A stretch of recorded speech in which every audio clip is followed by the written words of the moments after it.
This week on D Space Pride, a gay Star Trek podcast, Mike and I talk about Star Trek Day and the shit show that it was. Plus, we talk about Lower Decks, Season 3, Episode 2. What's the name of the title, Mike? Oh, I have no idea. Thanks for joining us.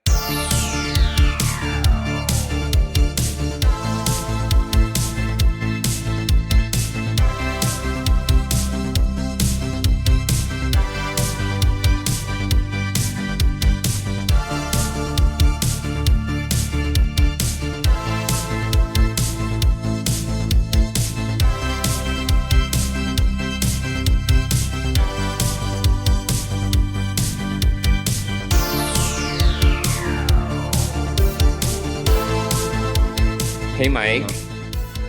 Hey, Johnson. How's it going? No, you first. It's going. I mean, happy Star Trek Day. Happy Star Trek Day. Yes. It's also apparently Disney Plus Day. Yes. I wonder what their day was like, because our day was... I don't know. I don't know. I was too busy to care about either, to be honest. Well, that's understood. Yeah, Star Trek Day is just such a weird time. It happens in the middle of the workday, and I don't know how you all watch it. I'm like in meetings. I don't know how people are like actively tweeting about it. Yeah, I mean, I would say a lot of people are probably definitely tweeting about it, but I would say that it's, yeah. I mean, if I didn't have the job I do, I wouldn't be able to watch it either. So, but I do. It's on my iPad while I'm doing other work, and yeah, there's no way. I had like 3 meetings back to back. Yeah, no. I mean, honestly, you didn't miss that much. I gave you like maybe 7-8 bullet points, and that was it. Yeah. And by bullet points, I mean like 4 words per bullet point, like no long explanation, like. Yeah, you gave me like very high level, and then I was trying to also follow our Trek Geeks Slack messages, and it was kind of disjointed because I wasn't watching, so I didn't. Yes, I just got the sense that it was not going well, but I didn't quite know what was happening. So, do you want to kind of give me a more detailed rundown? Yeah, sure. First I will say it was great having. I think it's Jackie Cox and Mary Chieffo on the purple carpet, which was... Who's Jackie Cox? She is a drag queen who's a very big Star Trek fan. And oh, right. Heard about this. Is he or she? I don't even know. Is he? Does he go by he? I don't know what her pronoun is. I don't know this person. But in any case, they're from RuPaul, right? Yes. Or are they part of RuPaul's Drag Race? Yes, they are part of RuPaul's Drag Race. Yeah, so they hosted the red carpet, which was really nice. What was interesting to me, that part of it was it wasn't like watching the Emmys or anything like that. So it was, which I think, honestly, Star Trek Day should take some cues from, and I think Paramount should pay the people who run the Emmys or even the Oscars to run that kind of money. Yes, they have that kind of money. My God, it's Paramount. I don't know. So I think they should do that. But anyway, that's so all. No teen influencers this year, basically. No that was influences. Yes, thank goodness for that. One lesson learned. We'll talk about some other lessons. I have notes. Okay. But so they were great on the purple carpet. Don't know why it's purple carpet either, but anyway, purple carpet. Oh, it's purple. Interesting. Yes. So they were great. They started out with Patrick Stewart, who is, and I love Patrick Stewart. This is Sir Patrick Stewart. I love him. Who's looking, he's looking his age, right. So, there's that. But, they started out by, giving condolences on the death of the Queen, which I thought was really on point for them. Right. But the other piece, so that was really nice. And they had some really great talks. The guy who played Cole was there. I can't think of his name. Who? I'm horrible with names. No, Cole? Who's Cole? Cole, Cole the Klingon, Mary Chieffo's son and Oh, enemy and okay, all of okay, that. okay. Ken, oh my gosh. Ken Mitchell? Thank you. Oh Yes. my God. You see, this is why you're around, because I cannot remember Okay, names. okay. I don't have the sheet in front of me, I don't have their All right, script, so Ken which Mitchell was there. Ken Mitchell was there. Stars from Strange New Worlds were there. Tawny, Frank Tatasciore, Paul F. Tompkins from Lower Decks. Mm-hmm. Noel Wells was there from Lower Decks. Let's see. Will Wheaton was there. So there were, Right. and then there was some legacy Trek. I think I saw Nicole DeBoer, Robert Picardo was there. Oh, cool. So, a few people like that. No one from the original series. Bye. And let's see, Next Generation. No one from the Next Generation. No one from Picard. Oh, Jerry Ryan was there. No one from, the Next Generation piece of Picard. Right. I wonder So, why none of them are like really showing up at events. I mean, I know they're all elderly, but yeah, I don't know. I don't know why. I mean, no. yes, I have speculations, but I do not. Um, But anyway, all that to say is that Mary Chieffo and Jackie Cox did a wonderful job on the purple carpet. Mm-hmm. But it was edited. You could tell that it was edited. Like it wasn't Okay. live, which I thought was interesting. So, um, they'd cut from one with a very short break and go to another one. So it wasn't, and Mm-hmm. you could tell it wasn't like the Emmys or the Oscars where, Well, the amazing Oscars, they have a lot of reporters and they're kind of cutting in between them usually. yeah. So yeah, it was, so that part was fine. They did that for about half an hour, and then Mm-hmm. Tawny and Paul F.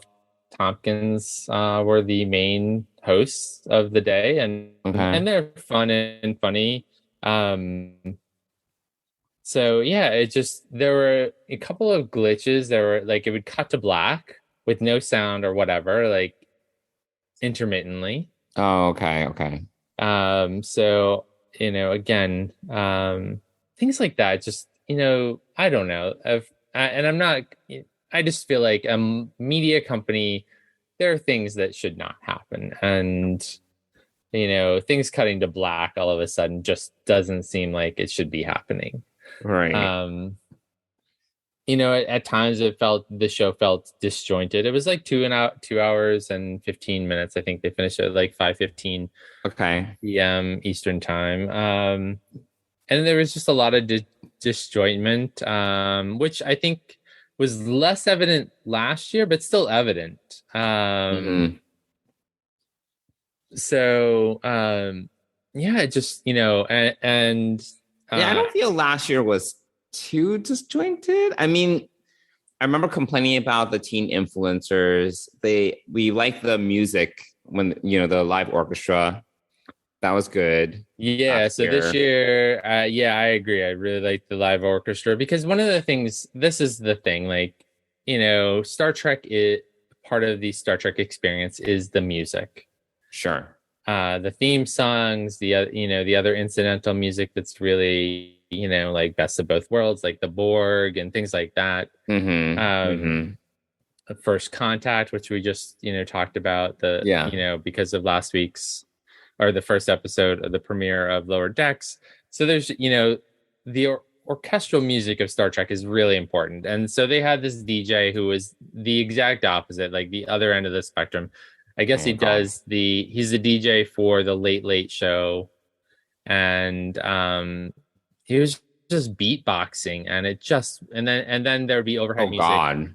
Then he would be beatboxing, and then there would be like overhead music that would kind of initiate the next part of the next segment or whatever. It was just very disjointed. So Oh yeah, yeah. I it's saw just some slacks about the music and complaints about the music. So there was definitely that. yes, Yeah. yeah. And then there was a comedian that was very nervous or something. What were you talking about? There was a comedian. He was sort of reading off his cards. He's a nice guy. No, I can't think of his name. I'm not that into comedy, but yeah, he was definitely nervous, and I'm not sure why. I mean, it's a small audience. Comedians get up on stage all the time. I don't know.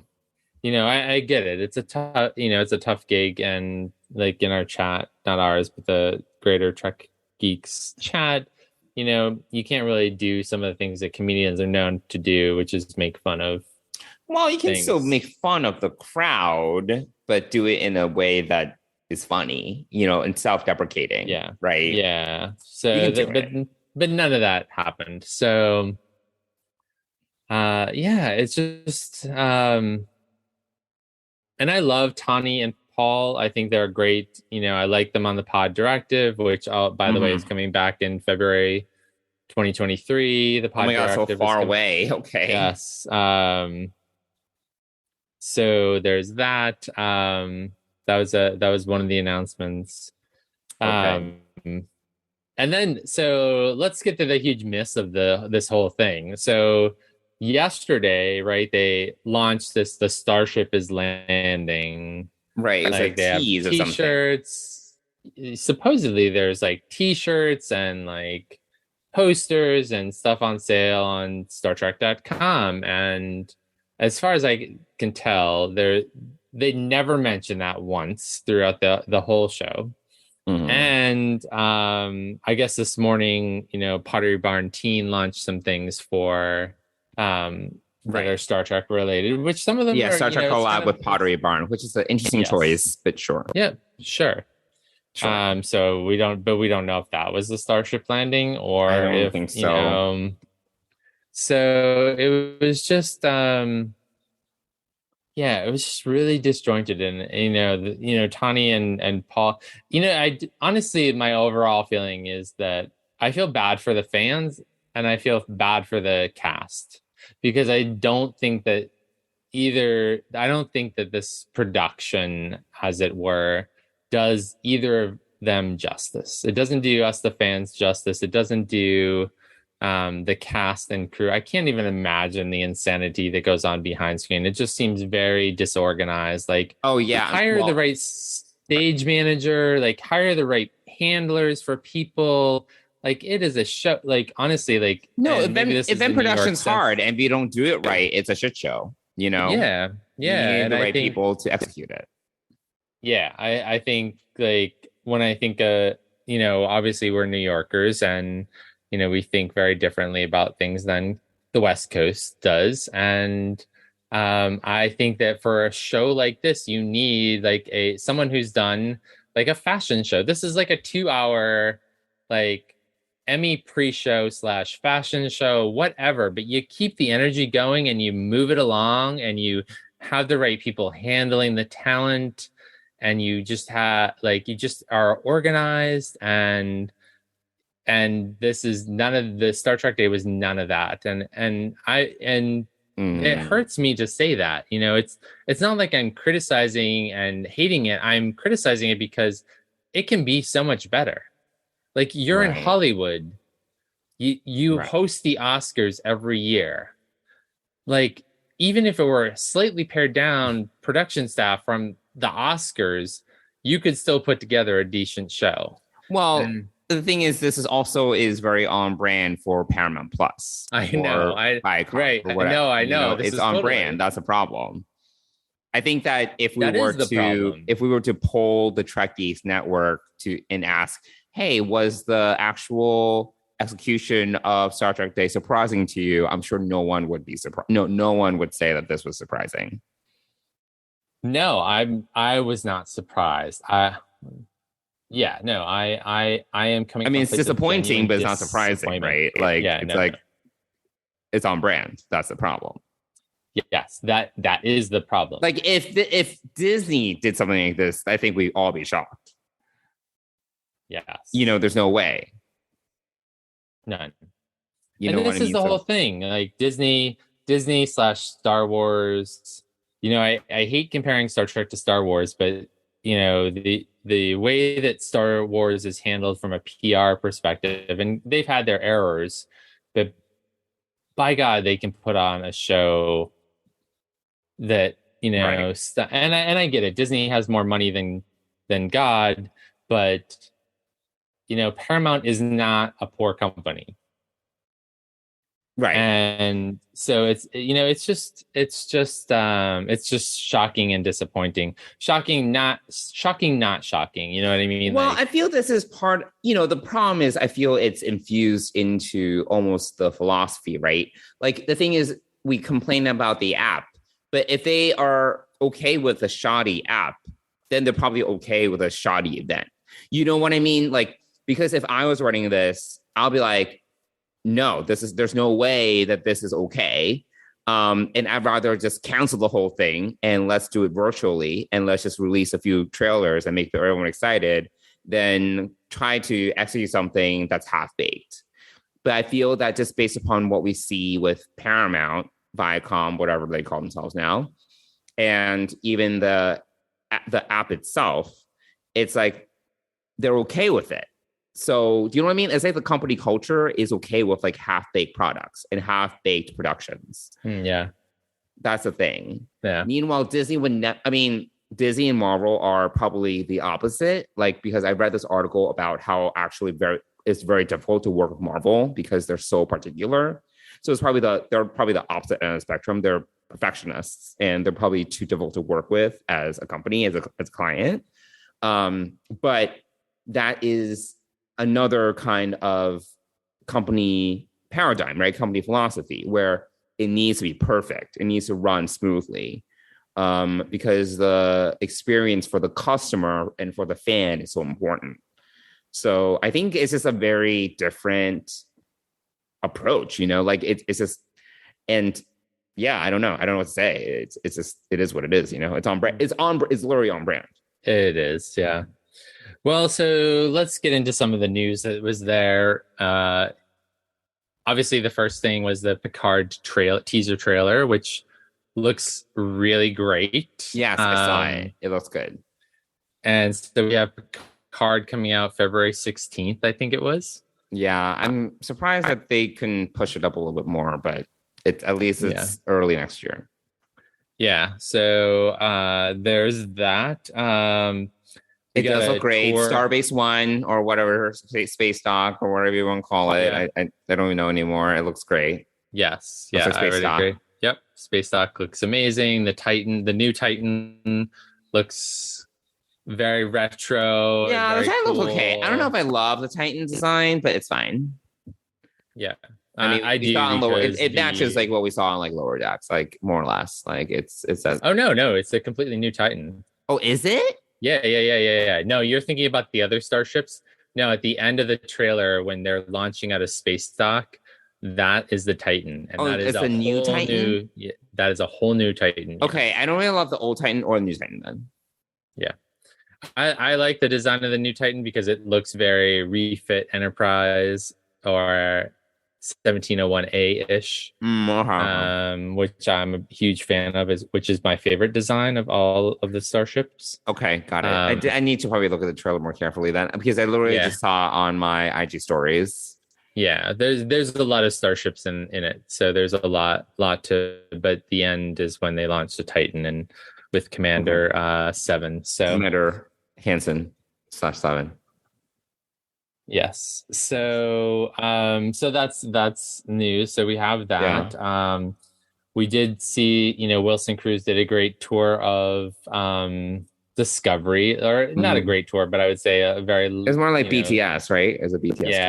Yeah, behind the scenes for sure. Got to see Blue and Mary hanging out, which was cool to see Mary hanging out there because we've definitely missed Tilly a lot last season. So great to see, and they showed a behind the scenes of a scene on the bridge or whatever, and Tilly was on the bridge, so yay for that. Hugely excited about that. So I call that news. Tilly's back in Discovery season 5 more, but who knows like how much and like to what extent. That's a problem. Yeah, but hopefully a lot, because we missed her last season. Yeah. We get to see a scene from Prodigy, which is crazy. I don't think I saw that one. Oh yeah, so we get to see a scene from Prodigy when Admiral Janeway's ship catches up to the protostar, and so yes, so that was really cool. So there's that, and that's coming back. What did I say? I sent October 27th. October 27th. Yeah. So I didn't really do the math or the time frame, whether that's the end, like the week after Lower Decks premieres, or whether you mean like when the finale is? Yeah, I don't know if that's the next week or whether we're going to experience some gaps. But I didn't do the kind of. I think it's the same day, actually. Oh, because today was episode 3, right? Right. Yep. Yeah. Yes, it's the same day. So we're gonna have 2 episodes on the same day. Yeah. Mm-hmm. Okay. So then, but we don't know how many or of what. We don't know if it's going to be 10. We don't know if it's going to be 5 again. We don't know anything. So we have that. We get to see the mainly women-led cast of Strange New Worlds, which is great because I love them all. We got a scene preview with Melissa Navios, Ortegas. Yes, Ortegas. Yeah, I saw that. So that was really cool. And then Rebecca Romaine introduced the new engineer. She didn't actually name the role that she was playing, but Carol Kane is coming on as the new chief engineer. I really did not know. And then you were like, where was she from? She played the Princess Bride. In The Princess Bride, she played the wizard's wife.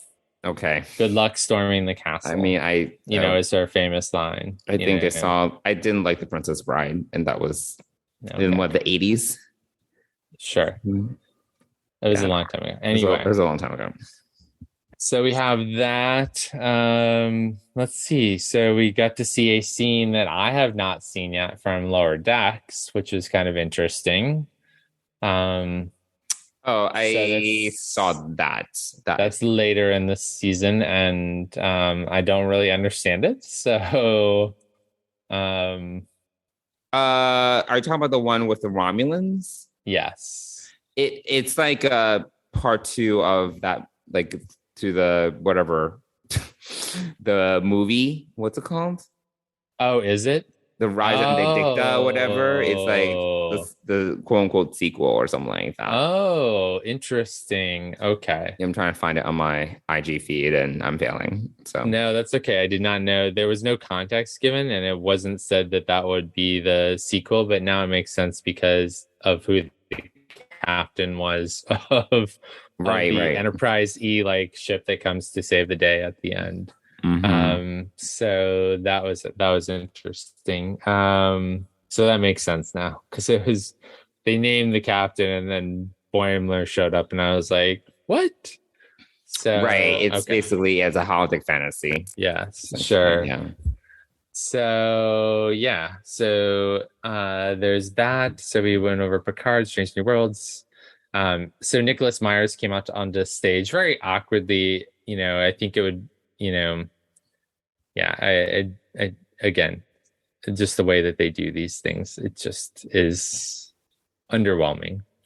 Is part of the issue like the transitions or something? I mean, definitely the transitions, but Nicholas Myers, they just introduced him with a voiceover, and Nicholas Myers was out there by himself talking about how he had written a 3-hour treatment for Khan that talks about the 15 years that he spent on SETI Alpha 5. And so I think they announced that right alongside of, or near the podcast announcement for the Pod Directive. So, so there's going to be a podcast version of that may lead into other things. Who knows? So, I mean, this may be, I love Wrath of Khan. Don't get me wrong. I love it. We watched it, and we'll talk about that in a little bit. We watched it. That's right. We watched it a few days ago. Yeah, we went to see it in theaters. In the theater. So, I love that movie, but I have no real interest or desire to talk about or to hear about 15 years on a planet that gets its orbit shifted and its survival. Like I don't really find that compelling. Yeah. So, of content. Yeah. Because we know that there will be no interaction with anyone from Starfleet unless there's some weird twist or something. But as far as we know, there isn't. Yeah. So it's like, okay, what happens? Yeah, exactly. So I never really got into the con novels. There were a couple of, con novels in the novel verse, the literverse or whatever. So anyway, they're doing a podcast version of that, which of course I'll give it a listen. Maybe it'll be probably, I'm sure I'll listen to it. I listen to the podcast, so I think it will be maybe. Yeah, so there's that. I think that's everything, right? Did I miss any of the shows? They did not announce any new shows. That's the thing. I was thinking that they would announce a new show, given how many rumors and things in development there have been. So, I guess not. Yeah. With Picard ending, they're losing one of their flagship shows. So I thought that they would announce something, even if it's early, to kind of replace Picard. So that was surprising to me. Yeah, I mean, whatever show it is or shows, they have to be in some stage of pre-production at this point. I would expect so, yeah. So, all right. And Kurtzman has teased plenty. I mean, was it at when did he tease it? What was the last big? It was First Contact Day. Oh, First Contact Day. Yeah. Yeah. He definitely did some teasing. Yes. So I'm surprised that there wasn't something more formal in terms of follow-up, but here we are. Yeah. Yeah. So there was not, and it was kind of unfortunate. There was no big announcements. So yeah. Well, at least you have dates. Yeah, and the other thing I think I love when Tani and Paul do some ad-libbing, which is totally understandable because they're great at that. But I feel like the questions that they ask the cast, Babs was there. I'm not even going to try to say his last name, who plays Benga. But the questions that they ask, it seems like they're a surprise to the cast, and like the cast really hasn't given them any thought or whatever. So, were they hard questions? So no, they're not. They're not hard questions. But if you get caught off guard, and I guess also in the culture that that we're in, not we're in, but that the Star Trek universe is in, is we don't talk about spoilers or whatever. We don't spoil things. But I think you get the questions and you have the producers help prime the there's just stuff you can do to prepare the talent so it looks a little more polished, and so they're ready to talk about things and be a part of it. So anyway, more notes, but that's surprising. Unfortunately it ended. I think I've hit all the main points. I think I've hit all the shows. So yeah. Paramount can do there can be better. They can do better. They can do better. They can do better. It sounds like. Yes. So anyway, so that's Star Trek Day recap. Yeah, well, happy Star Trek Day. Yeah. I mean, I'm excited to see season. I think Picard was the big reveal. I think for me, the big other reveal, aside from the scenes that they showed, was seeing Tilly back on the bridge of the Discovery. Sure, which is great. So I think those are two of the big things that are on my radar. And I'm of course ready for more Prodigy. That's always fun and interesting. But here we are. So here we are. So we also a couple of days ago went and saw Wrath of Khan in the movie theater. It was good. I was sleepy. I got sleepy during the battle in the nebula.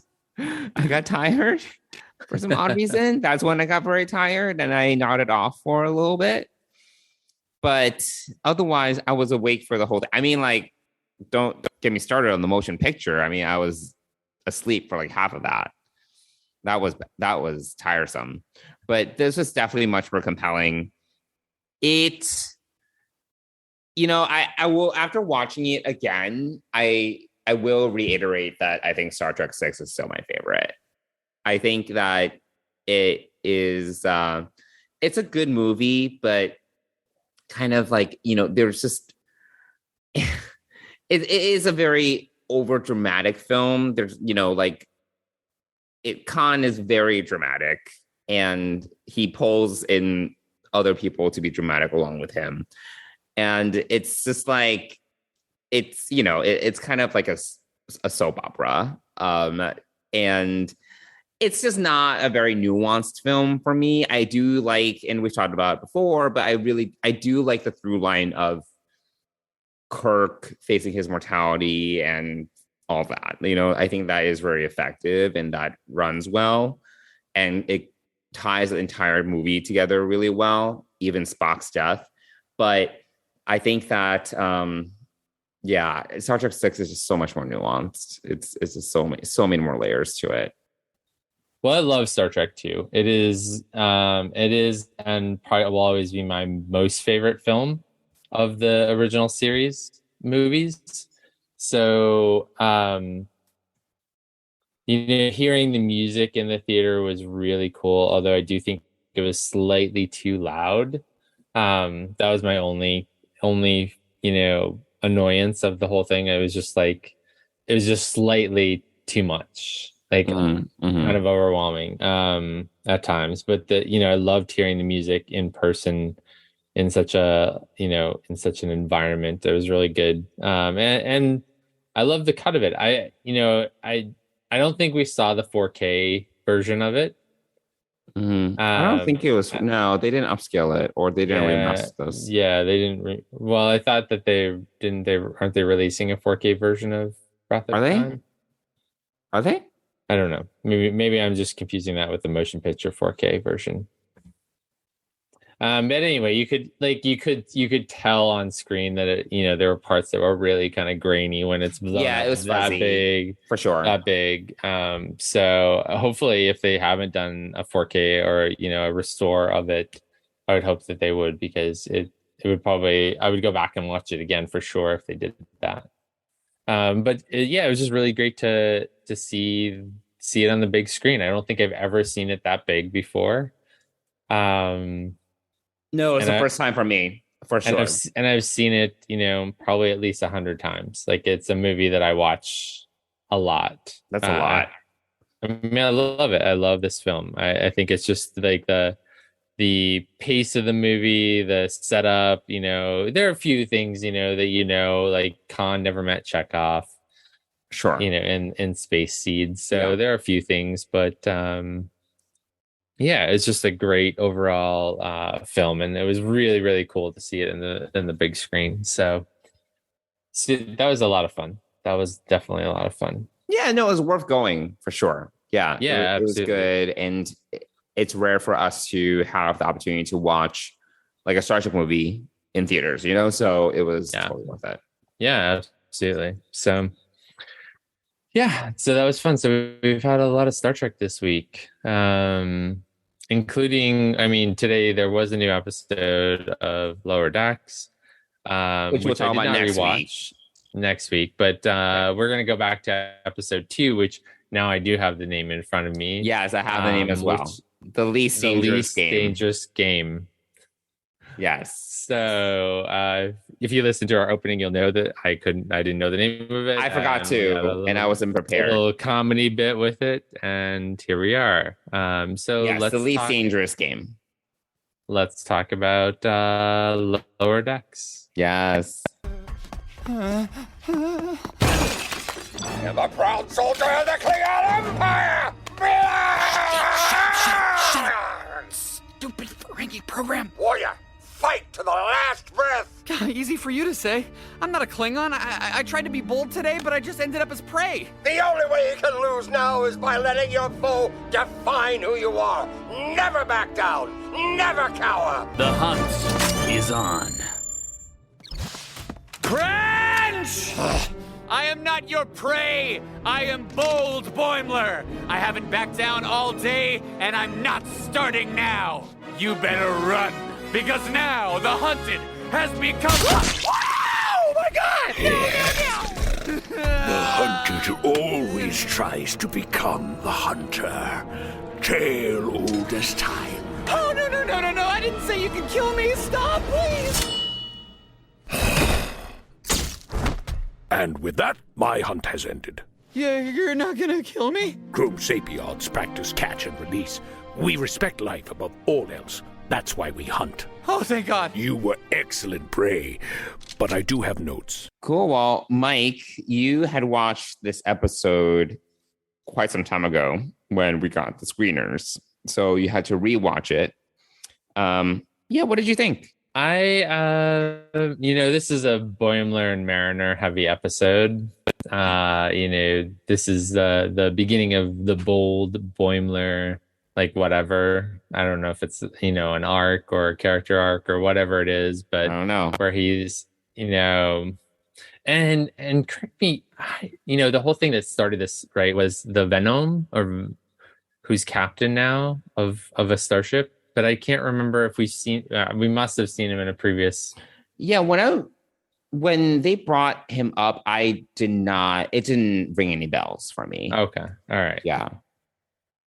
So that causes Brad to go on this new Bold Boimler, say yes to everything kind of thing, and it sort of crescendos with this whole hunt thing with Cranch, which I think is a really cool alien. Yeah, Cranch is a cool alien. I liked the creature design. Yeah. So there's that, and then we've got Mariner and Jack on the space elevator, right? That Rutherford and Billups should be working on, but Jack is trying to teach her a lesson. And the lesson is, right, trust your superiors. So, right. I think we get to see, I actually like this dynamic. I like that Mariner's sort of like being controlled a little bit more. Like Jack is in charge of her future in Starfleet, and she needs to behave herself. And yet she still doesn't, and has to like climb up the space elevator and do all this. And, so it's just, I just think it's a great kind of arc for Mariner as well. The thing that kind of bothered me a little bit about that was, Jack it got annoying a little bit how insistent he was that they stick to the two of them fixing the elevator, and that Rutherford and Billups stick with trying to play diplomat, because it was obvious that it wasn't. Like, I feel that if Jack was actually right, and Mariner was wrong, and Mariner actually learned a lesson in respecting authority or something like that, like it just went down so far this path where Jack was getting gratingly like on my nerves. Like it was just like, because he's so wrong, and he was just being so stubborn about it because he wanted to teach Mariner a lesson, but he was also risking a diplomatic event to do it. I feel went a little bit too far. I mean, overall, I did like the episode quite a bit. I liked it more than the season opener, actually. But Jack was kind of annoying. Like I mean, it was kind of, it became like a comedy of errors. But it was ultimately not a good look for Jack, for Ransom to, like, as a commander, to kind of be dealing with, or the way that he dealt with the whole situation. It was very just childish. Like, you know what I mean? Like, he was just being like a bully. Like, that's what, at the end of the day, that's what it kind of netted out to. Like, he was just trying to be like a bully, and he was trying to throw his weight around, but at the expense of the mission and the good of the people that were under his care. You know what I mean? Like, it just got kind of, I don't know, it got on my nerves a little bit. Yeah, I mean, I can totally see that, because I think I agree with that. I think, but this kind of goes back to like almost a season 1 impression of the command staff, right? Mm-hmm. That the lower decks are stars, and the bridge crew, the command crew is sort of the B characters, and it just seemed like the command crew were always getting into trouble, and it was actually the lower deckers who, for better or for worse, had to deal with the trouble that was caused by all of that. So I felt like that almost was a callback to that a little bit. Like, yeah. I also think that, it was, he was being a little bit extra to, again, this isn't probably very far away from the season opener, right? Where he was handed the responsibility of Mariner. So I still think that this is sort of like coming about, I guess, like figuring out this dynamic and whether this is going to work out or not for Mariner, right? Which, I mean, obviously it will, but to some extent. But yeah, I just hope for the rest of the season. And honestly, I can't remember the rest of the season that I've watched so far. I really can't. So, which is why I rewatched these, because I did watch these a while ago. Mm-hmm. I just hope that it doesn't play out the whole season in this way. Yeah. And, I hope once in a while Jack is right, and that Mariner can actually learn from him, but that might be asking her too much. I don't know. Yeah. Well, yeah. We'll have to wait and see. But because, there was that episode. I thought the hunt. Sorry, go ahead. Oh, no, go ahead. I was going to talk about. No, because there was that one episode, it was in season 1, where they were both stuck in that alien prison cell, remember? And that's when they also kind of had the weird sexual chemistry. Yes. But then from what I recall about the episode, like Ransom was able to like get them out of that situation. And I think Mariner was surprised that he kind of knew how to handle it. And I think that obviously at the end of the day here, he does something similar. Like he just like rips off his shirt and is able to like, parlay or whatever. But I feel that Mariner has always kind of looked down a little bit on Ransom. Like it's always been very contentious.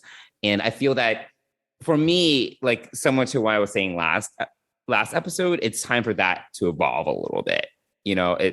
It would be good for them to, and I think by the end of this episode, they kind of, there was a little bit of that, a little bit of that respect, right? Like they kind of left off with that, where Mariner was saying, went to Jack's quarters and was like, yeah, like, you handled it well, whatever, like that. But I feel that it would be nice if that kind of lasted, if that sentiment kind of lasted and they were actually able to evolve their relationship. Yeah, I don't disagree. We'll have to see what happens. I honestly don't remember what happens. So, okay. Well, there we are. But what were you saying about the hunt? Sorry. Oh, I thought it was, Boimler screaming is just, I love Boimler screaming. Yes, it's just great. But I also liked how it ended, where he, and then, I love the comment, because obviously we say this all the time, but Cranch tells Boimler, "I have notes," and I thought that was so funny. Yeah, oh my god, that was hilarious. So I have feedback. Yeah, I've always had feedback. Yes, so I thought that was really great. But how the prey always gets that feeling, and then he tells him, "You just can't announce it, and I have other notes for you." Yeah, so, that's fantastic. Yeah, I thought that was just really great. And the fact that, Boimler gets stabbed in the shoulder, but it looked like his heart, It was like his upper chest or something. Yeah. Yeah. It didn't look comfortable. It did not. Well, and he even came back when they were playing the Klingon game at the end, that the doctor said his shoulder might never be the same again. There might be permanent nerve damage. Which I kind of feel like in the 24th century, is that really going to be the case? But anyway. Yeah. I mean, if Worf can get back up and walk the next episode after wanting to die, maybe Boimler cannot have a shoulder injury. Right. But yeah, I did enjoy this. Definitely, those were the 2 stars. Tandy and Rutherford didn't really have. They had very supporting it was very roles here. CD list. Yeah, for them, unfortunately. But yeah, I like it when. I mean, I'm interested to know if this will stick, like Bold Boimler. It probably won't because this is basically like a sitcom.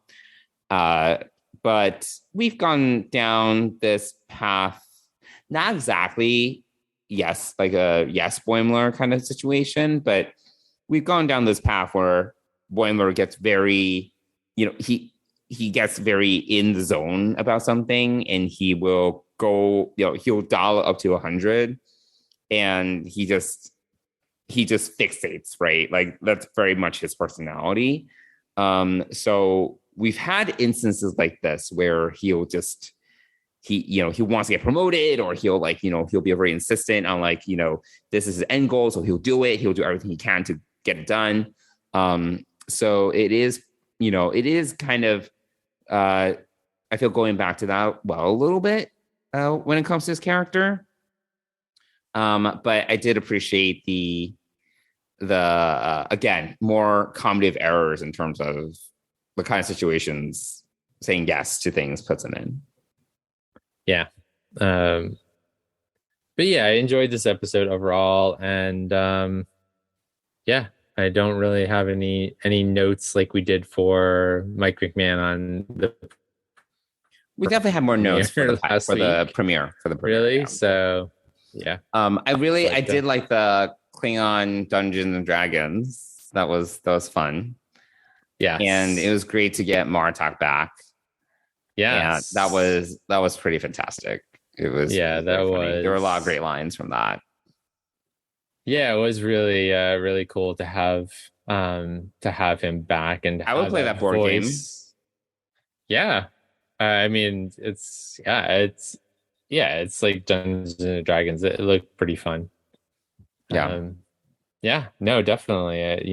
Oh, and that's right. Going back to Star Trek Day really quickly, they're having Mirror Wesley on Star Trek Online. They're doing this whole new campaign starting in a couple weeks called Star Trek Online Ascension, and it's like Wesley is leading an army from the Mirror universe into, I don't know. Whoa. I don't know too much about Star Trek Online. So, but they showed we've seen the screenshot of Mirror Janeway, and they showed I think even a Mirror Ilea, which was interesting. So and they also did a little bit of prosthetics work on Star Trek Day, which was kind of interesting. They made this woman who was dressed as the Romulan commander from the Enterprise incident in TOS.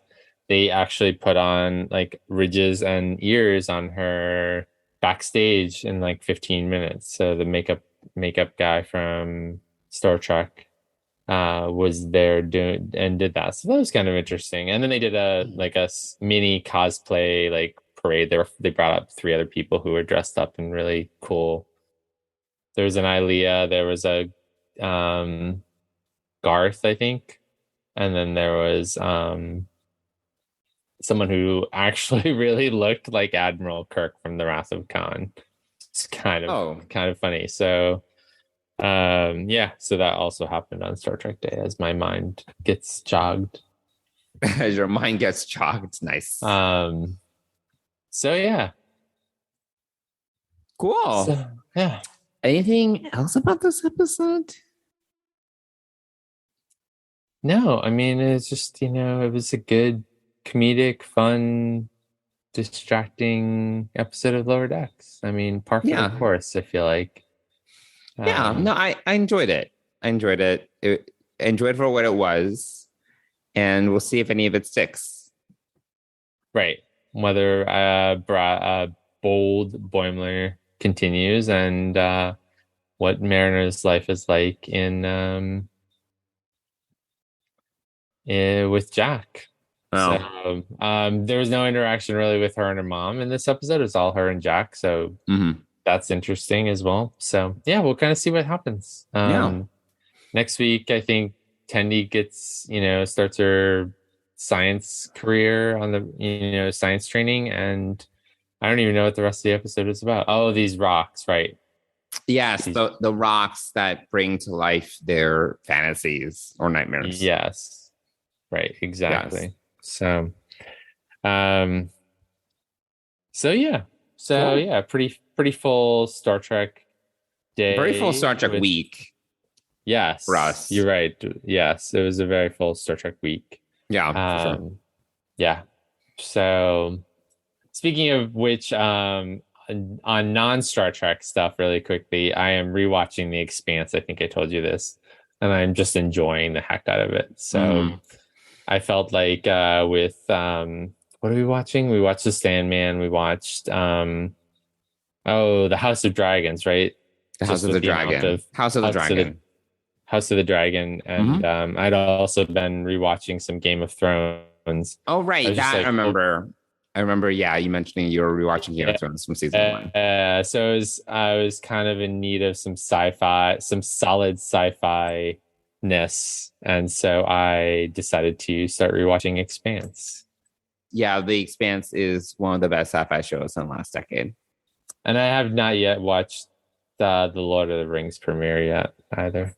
Oh, it was okay. I watched both of those episodes in one sitting. It wasn't bad. I enjoyed it. It was a fun romp. Okay. Yeah. So I still have that to watch. Yeah. Cool. Well, I think that does it for this week's discussion, which, we covered a lot. Mike, did you want to talk a little bit about our sponsor? Sure. Fansets is the premier sponsor of the Trek Geeks Podcast Network and Deep Space Pride. Head on over to Fansets. They've got a ton of new pin collectibles. They've got all the deltas from Strange New Worlds. They've got the delta from Prodigy. They've got the whole Prodigy crew, and then some new women of Trek, including, Devana Tendi, Shana from the original series, which I don't know the reference for her. Is. To be honest, Jet Reno, and then a very special Women of Star Trek Captain Michael Burnham Vegas limited edition, as well as a Vegas poker chip, Lieutenant Mariner poker chip. So head on over to Fansets and check all of that out. Their work is so amazing, and the team there is incredible. You're going to love whatever you put into your cart. If you put more than $30 into your cart, you're going to get free shipping in the US. And if you use the code TrekGeeks, all one word, all caps, you're going to save 10% on your order. And we want to thank Fansets for being the premier sponsor of Deep Space Pride and the Trek Geeks Podcast Network. Thanks, Fansets. All right. Well, that does it for this episode. We love to hear from you. If you want to reach out to us, you can reach out to us on social media, on Twitter and Instagram at Deep Space Pride. And you can also email us at deepspacepride@gmail.com. And Mike will get back to you if you do. There you go. Cool. All right. Episode 96 in the can. Inching closer to 100. We're almost there. Yeah. We'll see what happens. We'll try to make it special. TBD. More info to come. Yes. But that's it. Yeah. We've had a busy Star Trek week, and now we're going to take a break. Well, I mean, we'll be back here next week to talk about more Lower Decks, but maybe the starship is landing will be revealed. I really don't know what that's about. So hopefully we will. I don't think anyone or does. Maybe not at all. maybe we will never find out. Wait, did you see that on social? Like, what was it on? No, I get an email from StarTrek.com from their merch. Oh, I don't think I even get those emails. Yeah, I should probably sign up, right? You should probably sign up. Yeah, I mean, like today is 25% off everything on StarTrek.com. So. For Star Trek Day. So all right. Yeah. All right. Cool. Well, thanks everybody for listening, and we'll see you here next week. Bye, everyone. Bye.